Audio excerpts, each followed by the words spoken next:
તો મિત્રો આ વખતે પોલીસ એક્ઝામમાં આ પ્રશ્ન પૂછ્યો હતો. જો કેટલો બધો હાર્ડ છે આ પ્રશ્ન. જો આમ જોઈને તો એવું જ લાગે કે મારો દિયર ગોટાળે ચડી જાય, છઠ્ઠીનું ધાવણ યાદ આવી જાય. પણ એટલો પ્રશ્ન છે ને તો તમે બી કહેશો આવી રીતે જાઓ. જો હું કહું તમને, જો આ પ્રશ્ન જો અહીં શું લખ્યું છે. એક દુકાનદારે 380માં એક એવી 75 ઢીંગલીઓ ખરીદી. તે ખર્ચેલ કુલ ખરીદ કિંમતના 15% નફો કમાવા ઈચ્છે છે. તેની 15 ઢીંગલીઓ ગુમાવે છે. બાકી બચેલી બધી ઢીંગલીઓ તે વેચી દે છે.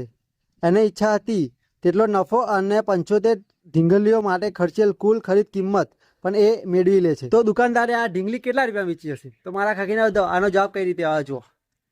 તો 380 રૂપિયામાં એક ઢીંગલી છે, એના 15% જોતા હોય ને તો મારા ખાખીને 380ના 10% કરો કેટલા થાય? 38 થાય. અને એના 38ના અડધા 5% થાય એટલે 19 રૂપિયા. 19 ને 38 કેટલા થાય? 57 થાય.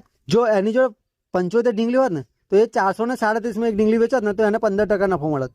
પરંતુ 15 ઢીંગલી એની ખોવાઈ ગઈ હતી. તો એ 15 ઢીંગલીના જે પૈસા છે ને એ આપણે 60 ઢીંગલીમાં ચઢાવવાના. સાચી વાત ને? એટલે જો 15 ચોક 60 થાય એટલે એક ઢીંગલીની જે કિંમત છે ને એનો ચોથો ભાગ ગણે તો આ એક ઢીંગલી ઉપર ચડાવવો પડે આપણે. એટલે જવાબ આવી જાય. જો તો 380માં ખરીદ કિંમત હતી અને 15% નફો સાથે 57 રૂપિયામાં એક ઢીંગલી વેચે તો 437માં પડત. એટલે 437નો ચોથો ભાગ કેટલો થાય?